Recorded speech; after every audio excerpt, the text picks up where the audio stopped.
છે કે ઇન્ડિયાની તો હજી એક આ શરૂઆત છે, હજી તો ગ્રોથ સ્ટાર્ટ જ થયો છે. હજી આપણા 25 વર્ષ એવા છે કે જે આપણે વિચાર્યું છે એના કરતાં ખૂબ મોટા કામ આવશે અને આપણો વિકાસ થશે. ઇક્વિપમેન્ટ બનાવે છે, તમે રોડ બનતા તો જોયા હશે, પણ રોડ બનાવતા જે મશીનો છે એ આ કંપનીમાં બને છે. અને યુવા બિઝનેસમેન અમારી સાથે છે. તેજસભાઈ, ખૂબ ખૂબ સ્વાગત છે આપનું સ્ટુડિયો ઓન વ્હીલ કાર્યક્રમની અંદર. સંકલ્પથી સિદ્ધિ સુધીનો પ્રેરણાદાયી પથ, વિચારથી વટવૃક્ષ સુધીની વિનસ કંપનીની સફર. તો શરૂઆત કરીએ તેજસભાઈ, આ વિચાર ડેવલપ ક્યાંથી થયો? હું મારી વાત કરું તો મેં એજ્યુકેશન 2001માં કમ્પ્લીટ કર્યો. એ વખતે સરકારની નવી સિવિલના, કેનાલના અને ઘણા બધા પ્રોજેક્ટ્સ સરકારે એ વખતે બહાર પાડ્યા હતા. મને એ વખતે સારો સ્કોપ દેખાતો હતો. કયા કયા ઇક્વિપમેન્ટ છે આપણે અહીંયા મેન્યુફેક્ચર કરીએ છીએ? અમે મોસ્ટલી સિવિલ અને રોડ કન્સ્ટ્રક્શન મશીનરીઝ મેન્યુફેક્ચરિંગ કરીએ છીએ. તો કયા કયા સ્ટેટની અંદર આપણા જે ઇક્વિપમેન્ટ જાય છે? ઓવરઓલ 60થી વધુ અમારા સેલ્સ એન્જિનિયર છે અને 18થી વધુ કંપનીની પોતાની ઓન ઓફિસ છે. એક્સપોર્ટમાં બી આજે અમે 12થી 15 એવી કન્ટ્રીઓ છે, આફ્રિકન, નેપાલ, એ ત્યાં અમારું મેક્સિમમ અમારું ત્યાં બી સેલિંગ થાય છે. લાર્જેસ્ટ કંપની બનાવીને બેઠા, તો સરકારનો સપોર્ટ કેટલો રહે? ગુજરાત સરકારનું પગલાં સારા છે અને ખરેખર આપણી સરકારે સારું કામ કર્યા છે. ગુજરાત ફર્સ્ટનો એક નવો અભિગમ સ્ટુડિયો ઓન વ્હીલ. અને સ્ટુડિયો ઓન વ્હીલમાં એક પછી એક જિલ્લામાં એક એવી વ્યક્તિઓને મળીએ છીએ કે જેણે સમાજ માટે કંઈ કર્યું છે.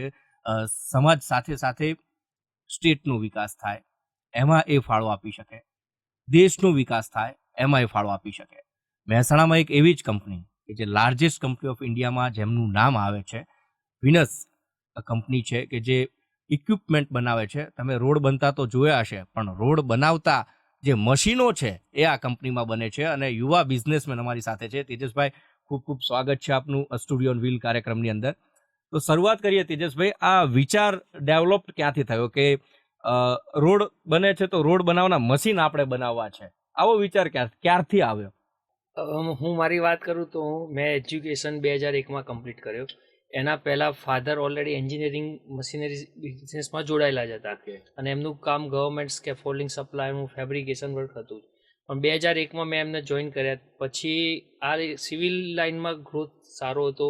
એ વખતે સરકારની નવી સિવિલના, કેનાલના અને ઘણા બધા પ્રોજેક્ટ્સ સરકારે એ વખતે બહાર પાડ્યા હતા. તો એ વખતે સિવિલ કામની અંદર ખૂબ ઓછી કોમ્પિટિશન હતી અને મને એ વખતે સારો સ્કોપ દેખાતો હતો. તો 2003માં અમે સિવિલ કન્સ્ટ્રક્શન મશીનરીઝની અંદર એન્ટર થયા. ત્યાંથી અમે નાના મિક્સરથી રિવર્સેબલ મિક્સર અને 2005માં ઓટોમેટિક બેચિંગ પ્લાન્ટમાં ડાયવર્ટ થયા. એ વખતે ગુજરાત સરકારે ઘણા બધા નવા ટેન્ડર્સમાં ઓટોમેટિક મશીનરીઝનું કોન્સેપ્ટ લાવી હતી, જે વિદેશોમાં વર્ષો પહેલાં હતી, આપણા ત્યાં નહોતું. પણ 2005 પછી જે આપણું ગુજરાત ગવર્મેન્ટે આને મેન્ડેટરી કર્યું અને ઓટોમેશન ઉપર આપણી પ્રોજેક્ટો લઈ ગયા. અને અમે ત્યારે કોન્ક્રીટ ઇન્ડસ્ટ્રીઝમાં સ્ટાર્ટ કર્યું હતું કામ. આજે અમારે મોટી 20 વર્ષથી વધુ સમય થઈ ગયો આ પર્ટિક્યુલર પ્રોડક્ટ્સમાં. અને અત્યારે અમે જર્નીમાં સિવિલ અને રોડ અને વર્ટિકલમાં ટાવર ક્રેન ઇન્ડસ્ટ્રીઝ, આસપાલ્ટ ઇન્ડસ્ટ્રીઝ, દરેક ઇન્ડસ્ટ્રીમાં અત્યારે અમે કામ કરી રહ્યા છીએ. ફાધર સાથે જોડાયા, આમ પોતાનું કરવાનું વિચાર્યું હતું કે ફાધરનો બિઝનેસ તો છે પણ મારું કંઈક અલગ, એ ન વિચાર્યું ને ફાધર સાથે જોઈન થાય એનું કંઈક? એકચ્યુઅલી ફાધર બી, હું જ્યારે જોઈન કર્યો એ વખત ફાધર એકલા જ હતા કામ કરવા માટે. મેં તો સિવિલ એન્જિનિયરિંગ કર્યું હતું અને હું રિયલ એસ્ટેટના ઇન્ફ્રાસ્ટ્રક્ચરમાં પ્લાનિંગ મારું હતું ગવર્મેન્ટ કોન્ટ્રાક્ટમાં. પણ એ ટાઈમે લાગ્યું કે ફાધર જે કામ કરી રહ્યા છે અને એકલા છે એટલે એમના સાથે એ વખતે હું જોડાયો હતો. તો તેજસભાઈ, આમ જોવા જઈએ તો એક એજ ગેપ ઊભો થતો હોય ફાધર અને દીકરા વચ્ચે. એવું ક્યારે બન્યું પપ્પા જોડે કે કંઈક કીધું ને પપ્પા માનતા ના, તેજસ આ રહેવા દે, આ નથી કરવું, તું આમ ના કરે, એમ એવું થતું હતું ખરું? શરૂઆતની એજમાં સમજો હું કોલેજ પાસ આઉટ કર્યો એ વખતે મારી અને એમની વિચારધારામાં ફરક હતો. પણ એક ટાઈમ બાઉન્ડ મને બી ફીલ થયું કે એ વખતે મારા વિચાર હતા એ ખરેખર રોંગ હતા. એમણે મને જે સપોર્ટ કર્યો ને એમણે જે ગાઈડન્સ કર્યું એના ઉપર અમે મેક્સિમમ કામ એના ઉપર કર્યું. એના લીધે આજે અમે આ લેવલ સુધી પહોંચી શક્યા. આજે વિનસ એક મોટું વટવૃક્ષ બનીને ઊભું છે. 2001થી શરૂઆત લઈને આ 2026 આવી. કયા ઇક્વિપમેન્ટ છે આપણે અહીંયા મેન્યુફેક્ચર કરીએ છીએ, એસેમ્બલ કરીએ છીએ? કયા ઇક્વિપમેન્ટ છે? અમે મોસ્ટલી સિવિલ અને રોડ કન્સ્ટ્રક્શન મશીનરીઝ મેન્યુફેક્ચરિંગ કરીએ છીએ. જો તમે જાણતા હોય તો મહેસાણા એક એવું સેન્ટર છે જ્યાં એન્જિનિયરિંગનું હબ છે અને મેક્સિમમ રોડ કન્સ્ટ્રક્શનની મશીનરી મહેસાણામાં જ આવેલી છે. એટલે મહેસાણા એક એન્જિનિયરિંગમાં તો પહેલાંથી જ પાયો જ હતો મહેસાણા. અને અત્યારે અમે ટોટલ સિવિલના સાથે સાથે રોડ કન્સ્ટ્રક્શન મશીનરીઝનું કામ કરીએ છીએ. અને એવરેજ દર વર્ષે 1000થી વધુ મશીનો એક ફાઇનાન્શિયલમાં અમે સેલ કરીએ છીએ. આટલું મોટું જ્યારે ઊભું કર્યું હોય સ્ટ્રક્ચર, એક સ્ટેટ પૂરતું તો સીમિત ન હોય, તો કયા કયા સ્ટેટની અંદર આપણા જે ઇક્વિપમેન્ટ જાય છે, એક્સપોર્ટ થાય છે કે કેમ? હા, તમને વાત કરું ઇન્ડિયાની, તો ઇન્ડિયામાં ઓવરઓલ 60થી વધુ અમારા સેલ્સ એન્જિનિયર છે અને 18થી વધુ કંપનીની પોતાની ઓન ઓફિસ છે અને બીજા 15થી 20 કંપનીના ડીલર નેટવર્ક છે. આ થઈ ગઈ અમારી સેલ્સ. ઇન્ડિયાની અંદર 200થી વધુ સર્વિસ એન્જિનિયર છે જે દરેક સર્વિસ કોલ વિધિન 24 અવર્સમાં ત્યાં એટેન્ડ કરે છે અને પ્રોબ્લેમને રિઝોલ્વ કરે છે. એક્સપોર્ટમાં બી આજે અમે 12થી 15 એવી કન્ટ્રીઓ છે જે ડેવલપમેન્ટમાં થઈ છે, આફ્રિકન, નેપાલ, એ ત્યાં અમારું મેક્સિમમ અમારું ત્યાં બી સેલિંગ થાય છે. આજે આપે જે કીધું કે સર્વિસ સેન્ટર છે બધા, તો માનો કે અહીંથી MP, રાજસ્થાન અથવા તો જે પણ અન્ય કોઈ સ્ટેટ હોય, તો ત્યાં આગળ અહીંથી હવે લઈ ગયા, તો જ્યારે મશીનની ખબર ન અથવા તો નવું લીધું હોય, તો અહીંથી ટીમ મોકલો છો કે ત્યાંથી સર્વિસ સ્ટેશનમાંથી કોઈ જાય છે હેલ્પિંગ હેન્ડ તરીકે? અમે આપણા ઇન્ડિયાના દરેક સ્ટેટમાં કંપનીનું પોતાનું ઓન વેરહાઉસ છે જ્યાં સર્વિસનો સ્પેર પાર્ટ છે અને કંપનીનો સ્ટાફ છે જે દરેક સ્ટેટમાં ઓન સ્ટાફ ત્યાંનો સ્ટેટનું પ્રોબ્લેમ રિઝોલ્વ કરે છે. એક્ઝામ્પલ તમે વાત કરો, રાજસ્થાનમાં કોઈ મશીન ગયો તો જયપુર અમારી ઓફિસ છે, ત્યાંથી સર્વિસ એન્જિનિયરો અને એના રિજનલ મેનેજરો એને મેનેજ કરતા હોય છે. આવડો મોટો સ્ટાફ છે, એ સ્ટાફને હેન્ડલ કરવો પણ એટલું બધું અઘરું હોય એમ, કારણ કે એક એમ્પ્લોય લઈને બેઠા હોય, તો એમ્પ્લોયને સારું વાતાવરણ મળે, કારણ કે જ્યારે આવડું મોટું સ્ટ્રક્ચર લઈને બેઠા હોય, હજારો એમ્પ્લોય હશે મારા ખ્યાલ મુજબ, તો એમનો પણ ખ્યાલ એટલો જ રાખે કે જેથી કરીને ડાયવર્ટ ન થાય, કામમાં ધ્યાન આપે, અથવા તો અહીંથી જાય ને એવું વાતાવરણ છે માલિક પ્રત્યેથી તમામ એમ્પ્લોય ઈચ્છતા હોય, તો એ કેવું વાતાવરણ આપો છો આપ? હા, હું વાત કરું તો આજે 70% સ્ટાફ અમારો જૂનો જ છે. બહુ ઓછા સ્ટાફ જે અમારી કંપની છોડીને ગયા હોય એવા બહુ ઓછા લોકો છે. અને મેન્યુફેક્ચરિંગ લેવલ વાત કરતો વર્કર તો મેક્સિમમ બધા જૂના જ છે. આ વર્કરોને અત્યારે અમે આવવા જવાની બસ ફેસિલિટી આપીએ છીએ, આઉટ સ્ટેટના વર્કરોને રહેવા માટેની ફેસિલિટી આપીએ છીએ, બપોરે રાત્રે એમને જમવાનું free of cost company cost એમને જમવાની ફેસિલિટી કરી આપી છે. ઓફિસ સ્ટાફ, વર્કર બધાનું કંપનીનું ફૂલ ઇન્સ્યોરન્સ રાખીએ છીએ, ઇવન ફેમિલી મેડિક્લેમ બી કંપનીનો આપીએ છીએ અમે. તો CSRમાં થાય છે કે કેમ, કારણ કે આવડું મોટું બિઝનેસ હબ છે તો? હા, CSR એક્ટિવિટી અમારી કંપની કરે છે. એના માટે કંપનીની એક અલગ અમારી પોતાની જ ટીમ છે જે આજ ઘણા અનાથ બાળકો, વિધવાઓ લેડીઝો માટે, HIV ગ્રસ્ત લેડીઝોમાં બી સપોર્ટ કરેલો છે. ઇવન અમારા કંપનીના જે કર્મચારી છે જે ખરેખર જરૂરિયાતમંદ છે તો એમના બાળકોના એજ્યુકેશન, બુક્સ એનું કંપની મેનેજ કરતી હોય છે. સરકાર બધે વચ્ચે આવે, કંઈ પણ આપણે નાનું MSME સેક્ટર હોય કે પછી આવડી મોટી વિનર જેવડી લાર્જેસ્ટ કંપની ઊભી કરતા હોય, તો સરકાર તરફથી યોજનાઓ, એક તો પહેલી સબસિડી હોય કે કોઈ પણ યોજનાઓ આપણે શરૂઆત કરતી હોય, તો એમાં કેટલી અનુકૂળતા રહે છે કે પછી ધક્કા ખાવા પડતા હોય કે એવું કંઈ થાય છે ખરું? કારણ કે આવડું મોટું એક લાર્જેસ્ટ કંપની બનાવીને બેઠા, તો સરકારનો સપોર્ટ કેટલો રહે છે? આમ વાત કરીએ તો 2005 કે 10 પછી તો ગુજરાત ગવર્મેન્ટની સરકારે ખરેખર બહુ સારા કામ કર્યા છે. આજે ફેક્ટરી લેવલે કોઈ પણ પ્રકારની હેરાનગતિ, કોઈ અધિકારીની પ્રોબ્લેમ, એવા કોઈ એન્જિનિયરિંગ લેવલે કે કોઈ લુખ્ખા તત્વોની પરેશાની આ એરિયામાં તો નથી જ. અત્યાર સુધી અમને કોઈ એવો પ્રોબ્લેમ ફેસ નથી કર્યો કે કોઈ આપણા માણસોને ન્યુસન્સ ક્રિએટ કરે ને ખોટા માર્ગે દોરે. એવું ગુજરાત સરકારનું પગલાં સારા છે અને ખરેખર આપણી સરકારે સારું કામ કર્યા છે. અને આજે બી ઇન્ફ્રાસ્ટ્રક્ચર લેવલે, આખા દેશ લેવલે જે મોદી સાહેબે અત્યારે તો ઇન્ફ્રાસ્ટ્રક્ચર પર સૌથી વધુ ફોકસ કર્યું છે અને અમારી મશીનરી ડિપેન્ડ ખાલી ઇન્ફ્રાસ્ટ્રક્ચર ઉપર જ છે. તો એવરેજ અમે કોઈ વર્ષ એવું નથી કે 20થી 25% ઓછો ગ્રોથ કર્યો હોય કંપનીએ.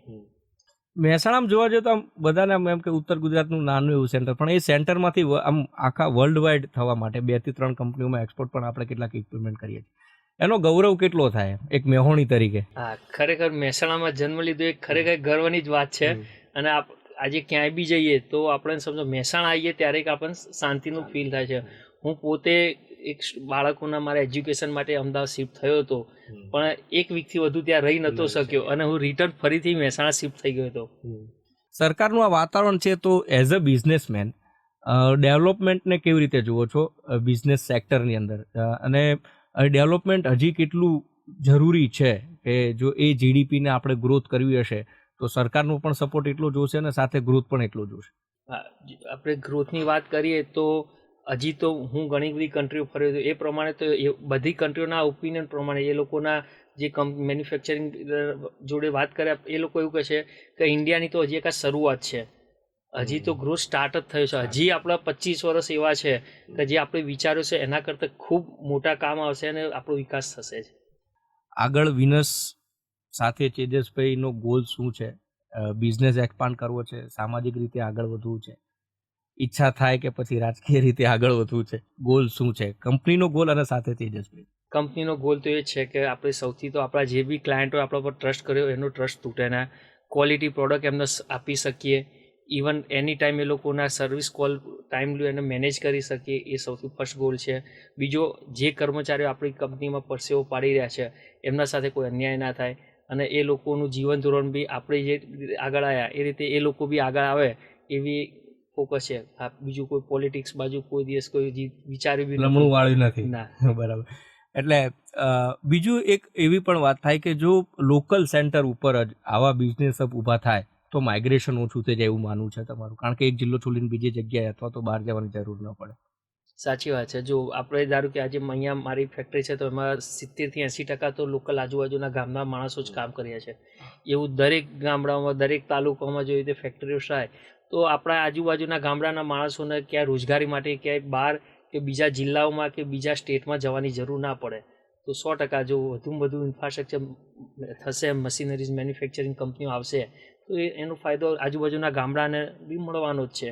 તો તેજસભાઈ, વિનસની અંદર જે પ્રોડક્ટ છે એનો યુઝ મેઇનલી કેવું થશે? અને આજે તો અમે અમારું ભાગ્ય કહીએ કે તમે જે નવા ઇક્વિપમેન્ટ લાયા, જે ઓટો સ્પ્રે વાળું છે એનું પણ ઉદ્ઘાટન કર્યું, તો કામ આખું પેરેલલ વિનસ કેવી રીતે કરે છે? મતલબ એસેમ્બલથી માંડી અને અહીંથી સાધન બહાર જાય ત્યાં સુધીનું એ આખું સમજવું છે.